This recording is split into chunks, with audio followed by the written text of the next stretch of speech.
આજના નવા વિડીયોમાં તમારું સ્વાગત છે। ચેનલને લાઈક કરજો, શેર કરજો અને સપોર્ટ કરજો।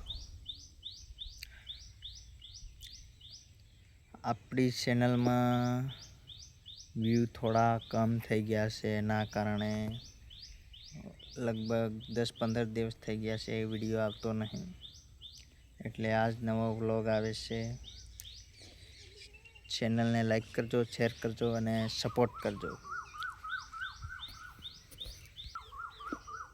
ચોમાહાના કારણે થોડાક વિડીયા ડાઉન થઈ ગયા છે। વિડીયા મતલબમાં કન્ટેન્ટ આવતું નહીં, એટલે તમે વધારે હે ને આહતા મત જરીક સપોર્ટ કરજો। હમણાં સલાહની જરૂર નહીં, આપણે સપોર્ટની જરૂર છે। એમ કરવાને બદલે એમ થઈ ગયું, એટલે જરીક આહતા મત મળી જાય નવા વિડીયોમાં। આવે એવા જ વિડીયો આવે આપણા ચેનલમાં। કન્ટેન્ટ મળતું નહીં જીસીબીનું।